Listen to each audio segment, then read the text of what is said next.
Hi folks, Alec Anderson here, Fat Egg, coming to you in association with Treble Yell. Treble Yell, that's a book that's out next year. Treble Yell, How Michael Beale Silenced the Ibrox Boo Boys in 2023-2024. Now that's going to be, I think it's Faber and Faber is the publisher, Ladybird. And that's going to be out in the first week of June next year, which coincidentally is the week I'll be writing it. But to have you going down to Borders or going down to John Smith's and getting your pre-orders in, I'm going to give you a little sample of Treble Yell. I'm going to give you a little taster, and this is the prologue. Just give me a second. Just it goes a little something like this: Boo, boo, boo, ooh, ooh, ooh, ooh, boo, boo. There was effing and blinding. In, fans' necks were not winding. Reciprocation, players' claps were not finding. They wondered if contracts were binding. A wee Bosman they suddenly wouldn't be minding. The bile from the stands was deafening. Yes, that's where you'd think I'd say blinding. But Beale just can't do the expected. His dots all remain unconnected. His tactics the Bears had inspected and found bad. They were mad. The fans are mad, not angry, and Beale's tactics are mad, not crazy. It's like double meaning, it's poetry, it's like Byronic. And dangerous to know that just 3 days ago, the Eindhoven thrashing, that PSV bashing, seemed the ultimate low, till Beale's old firm limbo, right under the bar, set so, so low. 56 seemed so far, even in a big car, sat nav and 6 gears. Tavern Mick would take years to get there. Yeah, pretty emotional stuff. I'll give you a wee minute there. Probably need some tissues or whatever. Meantime, I'll tell you that I had a video out on Tuesday. You may have seen that, you may not have, and thanks very much to my new subscribers. I think I'm up to 19 subscribers now. Still hoping to get to the 1 or 1.5 million by the end of the international break. But I did a wee video on Tuesday about the whole Happy Clapper meme, this meme that's popped up on social media and elsewhere that I've bumped into in real life too, where Rangers fans are slagging Rangers fans for supporting Rangers, basically. That was a general reaction to how bad things people feel are in general. Basically, how bad things have been since 2012. The fact that people don't want to use 2012 as an excuse. By people, I mean us. We are the people. I mean Rangers fans. There was the whole thing the other night, the usual nonsense when Scotland play England these days. Oh, God save the King, it's the national anthem for both countries. It shouldn't be a national anthem for either country when they're playing against each other. And it leads to all these usual debates you see online and Rangers fans not wanting to support Scotland. And I get that and I have total respect for that. The one thing I would say though is, as someone who does go to see his local national team, Hampden, for about 2/3 of the game I've been to, seen Scotland at Hampden.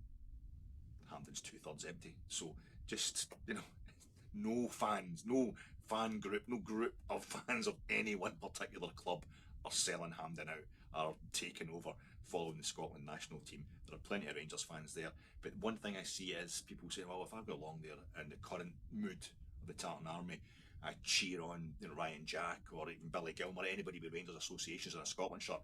No, it could be dangerous. Folk could, be giving me a hard time.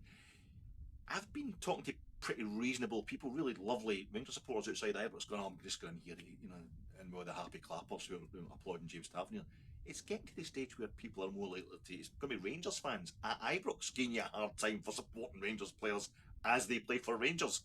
That's an overreaction. It's not going to come to that. But it's just that wee video the other day was a way of explaining how things are getting a bit out of hand, just because of social media and because of the fact that fans are deciding they just want trophies. They just want trophies. And I was trying to say, well, it's not all about trophies. You've got to apply context. We've done a lot of things went really well since 2012, but that's not going to save Michael Beale. And there will be a video, not by me, but probably on Gersnet. Definitely get yourself onto Gersnet tomorrow night. And the boys there in their preview of St Johnstone away. Rangers going to McDermott Park at lunchtime on Saturday. We'll be looking at Michael Beale's first presser since that Sunday, that week back on Sunday where we lost to Celtic at Ibrox and all hell started to break loose. And they'll be looking at the minutiae of team news and injuries and what have you. We're getting back into all that. But for me, I think I'm looking at that press conference tomorrow. I'm looking at Michael Beale's pre-match presser tomorrow, kind of voyeuristically. It's kind of salacious. There's definitely it's almost prurient and certainly hypocritical. I'm wanting to see if something's dead behind his eyes, if the man's been ravaged by all the criticism, which I was part of throwing his way. I did my post-match reaction pod for Jersey after that loss to Celtic just the week back on Sunday, and I wasn't nice about his tactics and what have you. I wasn't as cruel as a lot of other people have been, and that's what's leading to me doing this little video. Before we get back into the game-by-game scenario, looking at selections and tactics and performances, let's just look at, basically, just put it as blatantly as I can, why Michael Beale hasn't been sacked, and how can we justify keeping him on. That amazing bit of writing I was reading out to you at the beginning of the pod there, the beginning of this video, was just basically setting up the fact that there's only two scenarios for Michael Beale. There's a Hollywood trope where he has, he's the action hero and things have never looked so bad. This is the moment that the night is darkest, just before the dawn. The obstacles seem overwhelming, yet he turns it round. He brings home the league title, maybe the treble. Certainly needs to be bringing home the League Cup if he's going to survive. And we're looking back at this point in the season going, thank God we didn't sack him. What a man. He survived all that, and he's an absolute hero. Or, and quite frankly, I think it's the more likely scenario, this is as bad as things get from, and just one more result or one more poor performance and he's gone, and we get in Hansi Flick with Davy Weir, of course, as director of football. That's just a given these days. That's not even a rumour now. Never mind a baseless fact. It's just something that's going to happen. Davy Weir will be director of football, no matter who the manager is. And somebody else leads us to the treble, or somebody else saves this season, and Michael Beale. That was just as bad as it's going to get from. And the story is Rangers' story rather than his. I think it's to suss out what's going wrong for Michael Beale. The criticisms of Michael Beale, it's kind of difficult to avoid them. There is difficult to avoid is the wee lassies that are collecting the money for the dance troops running about Ibrox these days. Have you seen the wee boys that collect the money for looking at for your car? Remember they used to look at your car, mister, which is basically give me a pound and I'll slash your tyres. They've disappeared, and so have the veterans charities as well, with the buckets, the Help for Heroes. And I don't see them running about Ibrox these days, not on Shield Hall Road outside the wee Rangers club. But it's like these wee lassies with their moms, they surround the stadiums. Even we played at Hampden 2 or 3 times last season, couldn't get to Hampden without them. No.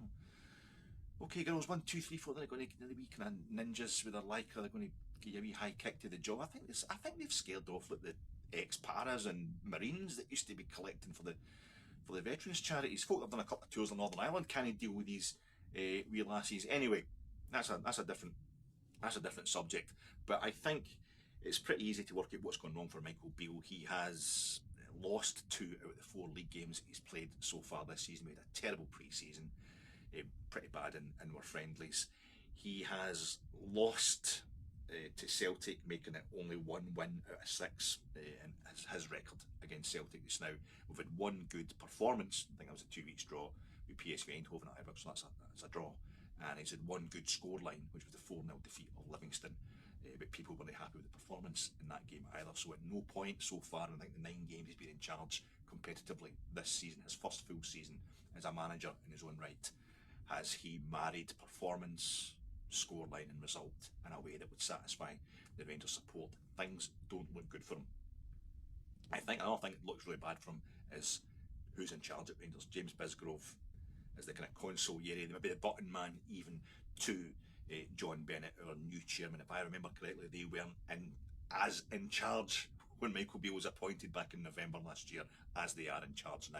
And since they took over, really, and they seem to be taking it seems to be a kind of a double act. It's like they're the kind of, I would say, Michael Corleone and Al Neri to the Vito Corleone and Luca Brasi of Lawrence Marlborough and David Holmes back in the mid-80s. They're not messing about, getting rid of a lot of people, streamlining things pretty thoroughly.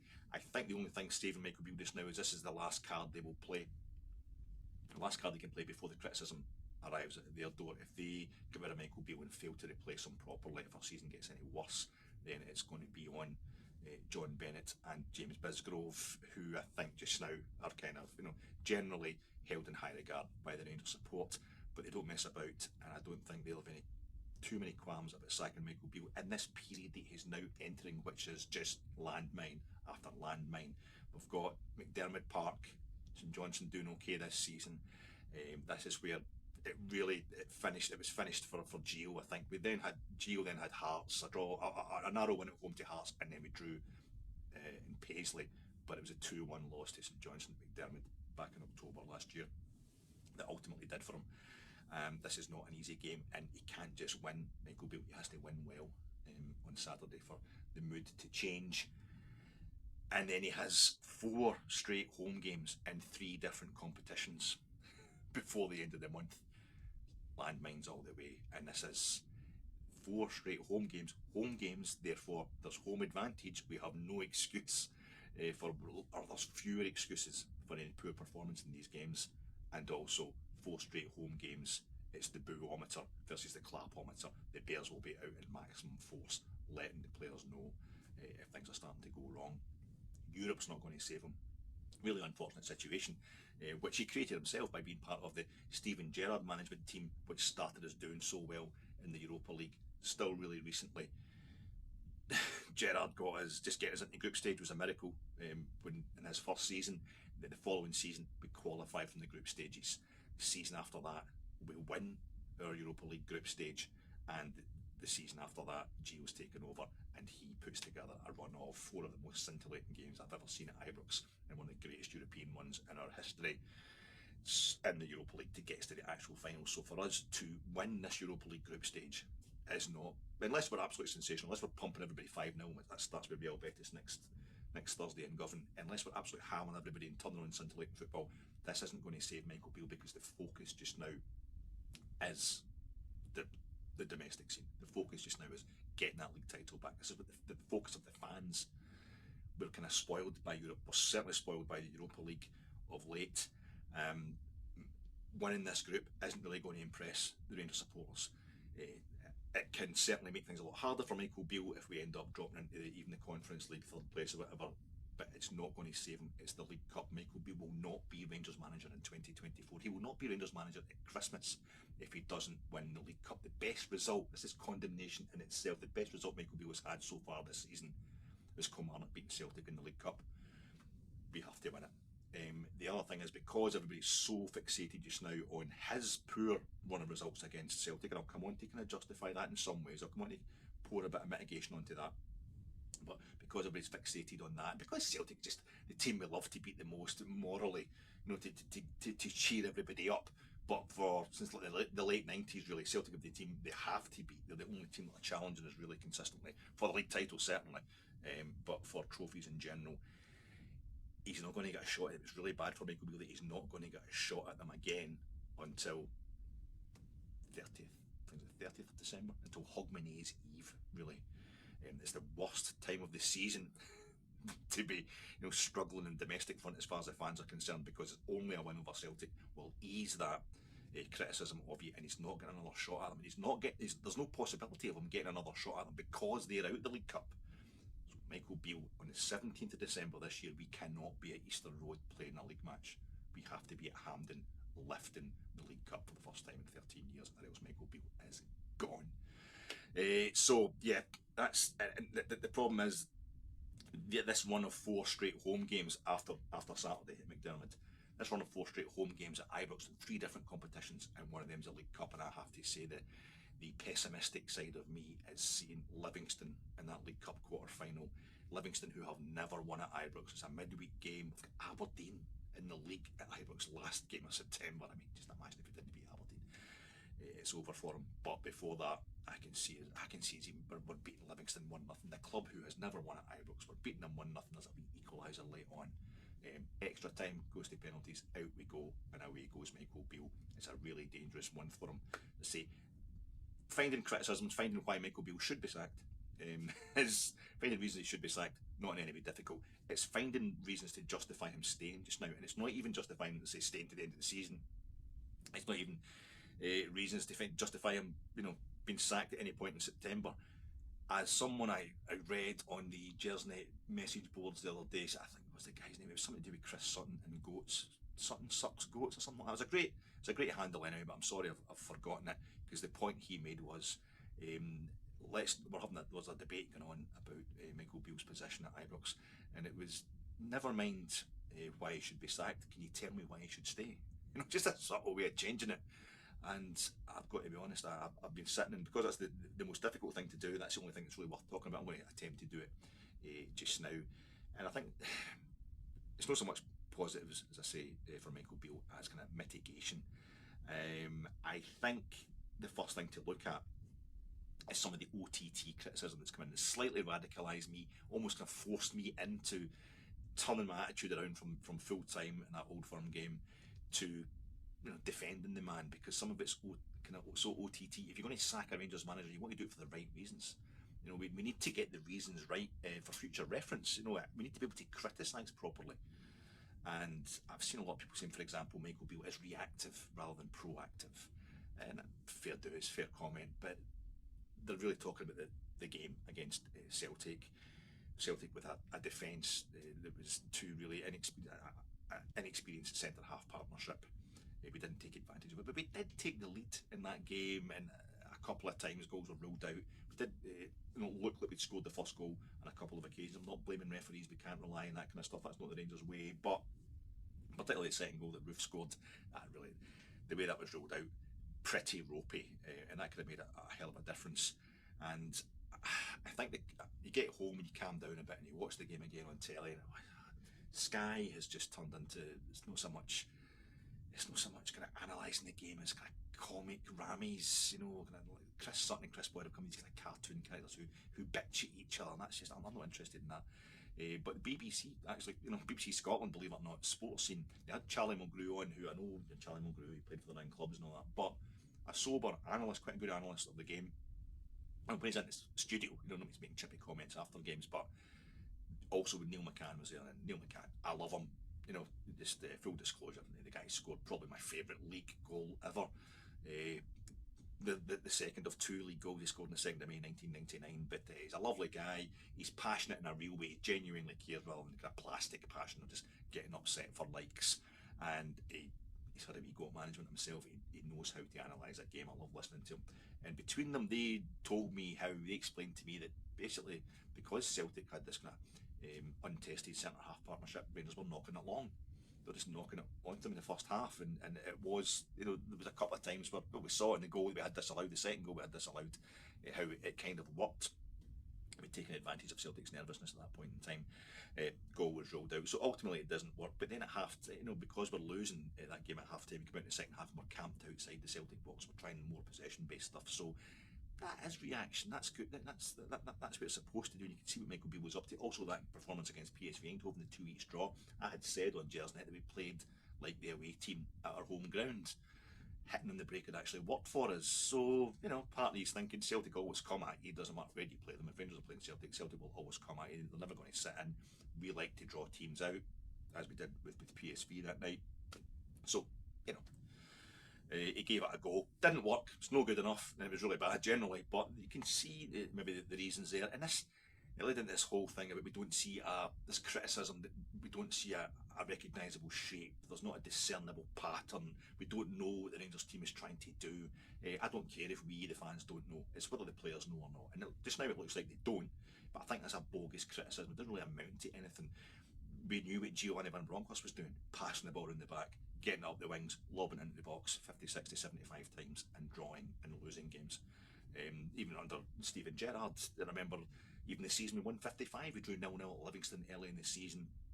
I'm sick of this 4-3-3, just passing it from side to side, no actually getting any penetration. So, there's no plan B. How many times have you heard that? Especially since 2012, since the days of Mark Warburton. There's no plan B. So it's this thing of us wanting to see a set style. I don't understand that. If Rangers, if we as fans can't discern what the team are doing, that maybe means that the opposition can't work it out either, which is a good thing. And one thing Beale, I think, brought in, we certainly saw it last season when we went from Gio to Beale's style with the same players, was he brought in a real fluidity, especially up front, which was powered a lot by a new role for Ryan Kent, a player that we all wanted rid of. So, we can't complain too much. I think it's just, I think there's a criticism, a criticism with merit to it, which is Michael Beale is so into his tactics. He's almost an ideologue. He'll have so many kind of tactics boards logged into his head that he maybe goes too far. He's maybe taking it too far. He's maybe one step further on than the players can cope with, and he simply wants to be changing things as the game goes on. But this idea that we don't know, I don't really get that. We know that he's going to make a substitution. In the 61st minute, he's going to substitute two players, and everybody hates that because it's so predictable. So, we need to get our kind of critical ducks in a row. What's he doing with the front three? We don't know. He kind of get a settled front three. Why is he playing Dessers all the time? Well, there you go. That's one year front three is settled. Even if you don't like it, there's definitely one player that is settled. He will be the main striker at Cyril Dessers. So that's a consistent part of the front three. He's maybe kind of getting there. The next kind of criticism, which I really don't like, and I don't even want to really talk about it, but it's got to be said, it's a bit personal against Michael Beale, is that he doesn't come across like a manager. I've done it myself. I did it after that Celtic game. He seems like a guy who's kind of in awe of management and maybe trying to impersonate what he thinks a manager should sound like in his pressers and what have you, because this is his first full season as a manager. It's the first season he started as a manager, so let's not get ahead of ourselves. A manager in his own right, and the main thing, basically, he's no Walter Smith. That's what folk are saying. He's not Walter Smith. I'm saying that myself. I can't wait to see when this press conference tomorrow is what's been thrown at him by people like me over the last 10, 12 days, as it had an effect on him. And yet the biggest sign of strength of character would be if Michael Beale just came out and was his same old self, chatting too much, being totally lovely to everybody, and then just proceeding to turn Rangers round this season. Whereas we don't want to see him kind of getting hard into that Ali McCoy's thing about Walter Smith arrived at Rangers looking like Sacha Distel and he left looking like Steve Martin, and that's inaccurate, but he was ravaged. Walter was ravaged physically. You could see it in his face. It become a lot harder. It's a hard man to start with, and then it hardened him even further. And I think we're looking to see that with Michael Beale. The idea being he will then become Walter Smith. Nobody's going to become Walter Smith. He was 1 in a million, Walter. But I think it does lead into this idea. Like Sven-Goran Eriksson, for example, was somebody who the England fans started hounding at the job eventually because he wasn't demonstrative enough. He wasn't, he was a kind of skinny, wee bespectacled guy who wouldn't scare anybody.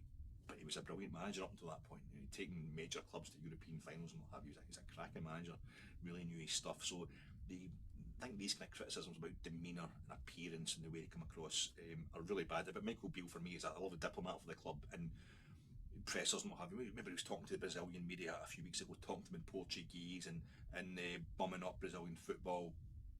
It was I want Rangers people to represent Rangers like that, and he's definitely a gentleman.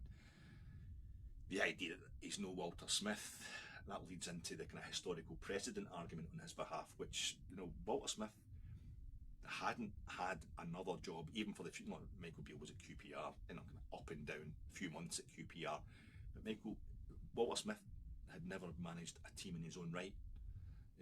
When he became Rangers manager, he was brought to the club by an ex-European Cup winning, Champions League winning Liverpool captain, Graham Souness, just as Gerrard brought Michael Beale to the club in Gerrard's first job. And Gerrard, of course, won the Champions League in 2005 as a player. So very similar circumstances, and Walter Smith went through something even worse in results terms than the start of the season by Michael Beale back in 94-95. Guys my age will remember this. He lost to Falkirk in the League Cup. He lost to Ajax Athens in the Champions League qualifying round, the last qualifying round. We didn't get in the Champions League group stages, and he was beaten at home by Celtic 2-0 in the first league Old Firm game of that season. This was all in the first few weeks, the first month certainly of the season. Walter Smith, obviously a legend. Michael Beale measuring up against that scenario. Well, he won his League Cup game. It was an awful performance. It was an embarrassing performance against Morton, but at least they won it. We're still in the League Cup. But people will say, yeah, but Walter Smith 2 seasons before that had won us the treble and had got us to a goal from the Champions League final. But as I say, yeah, Michael Beale actually arriving at the job a bit more management experience than Walter arrived here. So let's not write him off in those terms. And more immediately, the performances under Giovanni van Bronckhorst, people have started to say, oh, Gio was getting this right. Beale's much worse than Gio in this respect. I mean, Gio at least no. Now, I was sticking up for Gio at the end of his reign because I just couldn't imagine how we've got a guy who got us to a European final and into the Champions League group series for the first time in a decade. I couldn't imagine how we were now sacking him just months later. But what I also couldn't get away from was, for example, that League Cup game against Dundee. Again, same thing. Michael Beale struggles past Morton. Gio struggled past Dundee in a League Cup quarter final. I was on holiday with my wife at the time. She could only get on holiday at a certain time in October, so We were away, it was Ambleside, in the Lake District, Ambleside, in this little cottage, and we nicked back to the cottage because I needed to get the laptop out to try and get this game live. And we scored a goal early on. I thought, this is it, Gio's turning the corner. Steve Davis scores early on. We're playing against a championship side, Dundee, a poor championship champion, eventually only getting promoted officially in the very last day of the regular season last season. And it started going backwards. There was no second goal coming, and into the second half, where Dundee were really starting to press us, and it was just one of the worst, most boring games of football I've ever seen. The only tension really coming from the only excitement coming from the fact that you're expecting Dundee to equalise and humiliate us. And other than that, it was losing halves of football 3-0. We lost 3-0 in the first half at Parkhead twice within the space of 7 months. Under Gio, he followed up the second one, which eventually ended 4-0 to Celtic, with us going 3-0 down at half time in Amsterdam to Ajax, losing that game 4-0. We were lost 3-0 to Napoli, all the goals coming in the second half at Ibrox. We lost 3-0 over there as well, but we lost the second half against Liverpool at Ibrox 6-0. Michael Beale is he stemmed that straight away with a couple of crazy. I know we're talking about Liverpool and Napoli and what have you, but just generally we were awful.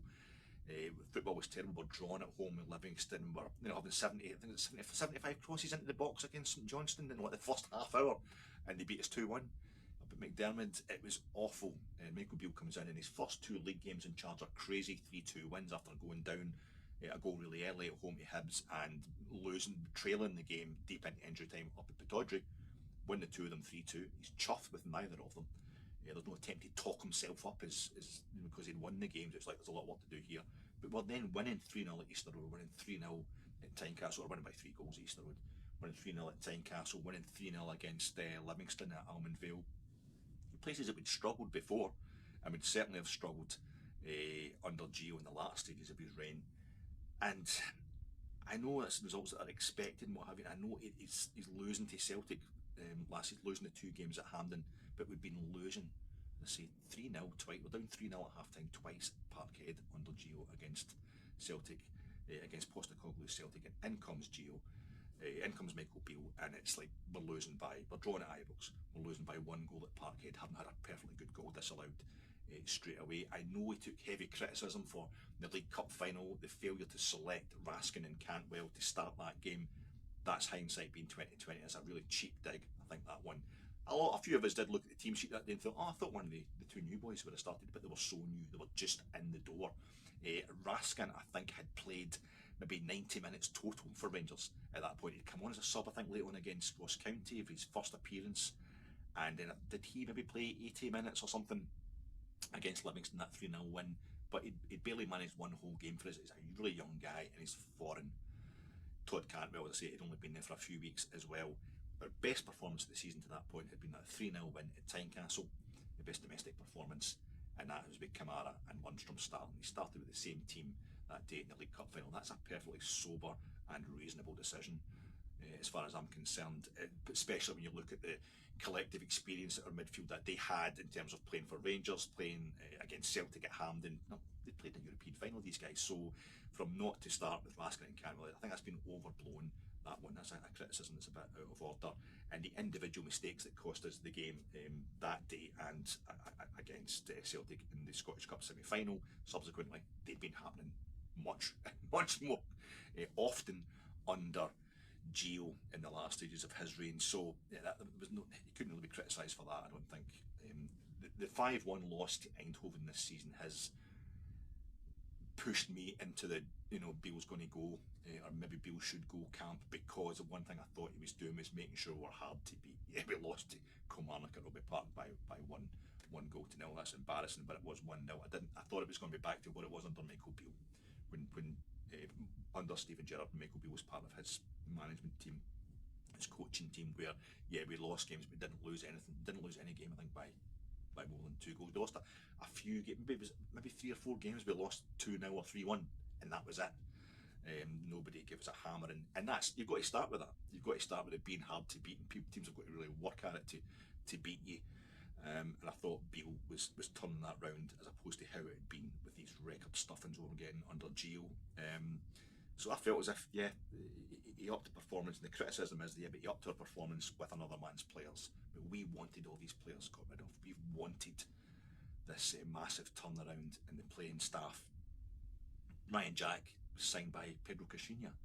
You know, James Tavernier was signed by Mark Warburton. And these are two players that I love and I want them to stay at Rangers, but it shows you how, you know, far back Beale's got to go, how deep he's going to have to go to give us this brand new squad that we all seem to want for some reason. I don't care how the players play. I don't care what the formation is. I don't care who signed who or who's, you know, better off in what position. If it works, it works. And just now it isn't working. That is the main criticism of Michael Beale, and I think we should stick to that.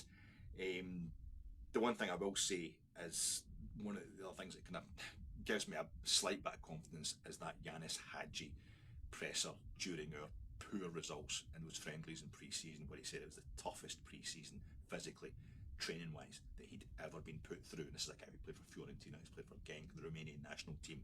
And I thought, yeah, the players are just, their legs are still a bit wobbly because they've been given an absolute doing pre-season. Last season, it was Gio had given them a terrible pre-season, and we saw the players struggling. We did see them struggling to keep up. So I'm hoping it's gone OTT the other way, and that's led to this slow start. We can't afford to be starting any slower than this. But that's something that gives me a little bit of hope that this international break will have let the players stop, take on board all the stamina that was put into the legs, the stamina, the energy that was put into the legs in that brutal pre-season, and can up their performance levels significantly. And they will have to up them significantly if Michael Beale is still going to be in a job on Sunday, never mind by the end of this month. Thanks for listening to me, folks. We'll talk to you soon.